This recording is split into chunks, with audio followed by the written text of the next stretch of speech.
మీకు మాంసము ఖరీదు అనుకుంటే మీ పక్కనే అడవులు ఉన్నవి, అడవి పందులను పట్టుకుని చక్కగా అడవి పందులు తినండి. So very important. ఎస్సీలు ఎస్టీలు అందరూ కూడా పెద్ద మాంసం అనేది అంటే గొడ్డు మాంసం తినేవాళ్ళము.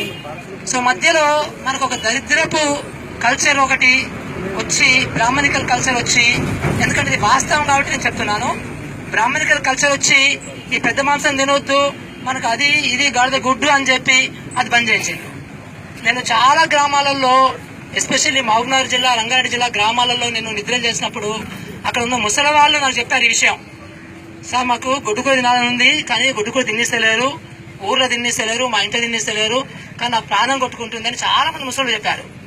ఇంకొక విషయం వాళ్ళు ఏం చెప్పిందంటే, గొడ్డుకూర తిన్నంత వరకు నా ఆరోగ్యం ఎంత మంచిగా ఉండేదో, నేను వ్యవసాయం పనులు బాగా చేసేవాడిని, కూలి పనులు బాగా చేసేవాడిని, ఎప్పుడైతే ఆపేసిందో నాకు నా ఒంట్లో సత్వ లేదు అని చెప్పి ఊర్లో నేను తెలుసుకున్న కొత్త విషయం ఏంటంటే, అంకనగూడెంలో అక్కడ కూడా ఒకసారి ఒక నైట్ ఆల్ చేశాను కదా, అక్కడ విషయం తెలుసుకున్నది ఏంటంటే, ఈ పిచ్చి మాలలు వేసుకొని ఆ దేవుడి మీద మాల ఈ దేవుడి మీద మాల వేసుకొని ఇంతకుముందు చక్కగా అడవి మాంసం తినేవాళ్ళు, పంది మాంసము, ఇప్పుడు అది మానేసింది. అది ఏంటంటే మాల వేసుకుంటున్నారట, ఏందో గాడిద గుడ్డు, అంత వేస్ట్.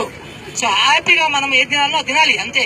సో మనకి ఎన్ని వందల వేల సంవత్సరాల నుంచి ఏం తింటున్నామో ఆ తిండి తింటేనే మన బాడీ బాగుంటుంది. సో మన జిల్లాలో అడవి పందులు చాలా ఎక్కువగా ఉన్నవి. సో అడవి పందు అనేది చాలా ఖరీదైన మాంసం, మీ అందరికి తెలుసో లేదో.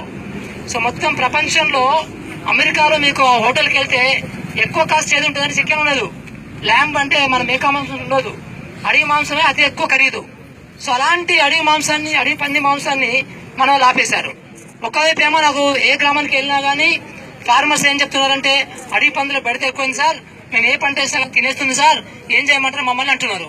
ఇంకోవైపు ఏమైనా తినొచ్చు కదా బాబు అంటే, అది తినడం ఆపేసినాం సార్ అంటున్నారు. ఈ రెండు వైరుధ్యాలు వచ్చినాయి మనకి. సో ఈ మధ్య కాలంలో భారత ప్రభుత్వము, అటవీ శాఖ, భారత ప్రభుత్వం మాంసాన్ని తినొచ్చు, అడవి పందుల్ని పట్టుకోవచ్చు అనేది ఒకటి నిర్ణయం చేశారు. ఇదేమీ నేరం కాదు, అడవి పందుల మాంసం తినడం నేరం కాదు. నెమల మాంసం తినొద్దు, దుప్పి మాంసం తినొద్దు, మనకి వేరే ఏమి తినొద్దు, కానీ అడవి పంది మాంసం తినడానికి ఎలాంటి ప్రాబ్లం లేదు, ఎలాంటి కేసులు ఉండవు. సో పుష్కలంగా మీరు మీ ఏఎన్ఎంలు కానీ ఆశాలు కానీ ఇది స్ప్రెడ్ చేయండి దయచేసి. నాకు ఇక్కడ వస్తే నాకు కూడా పెట్టండి, నేను కూడా తింటాను. నేను ఇంతవరకు ఎప్పుడు తినలేదు, తిందాం, ఏం ప్రాబ్లం లేదు. కొన్ని దేశాలలో నేను ఒకసారి చైనాకి వెళ్ళాను, ఇంత పెద్ద ఒక టేబుల్ ఉంది, ఆ టేబుల్ చుట్టూ కూడా రకరకాల మాంసాలు పెట్టాడు, అంటే తిప్పుకుంటూ తినాలి. సో ఎన్ని రకాల జంతువుల మాంసాలు పెట్టారంటే 14 రకాల జంతువుల మాంసాలు పెట్టారు, ఇంక్లూడింగ్ కోతి మాంసము,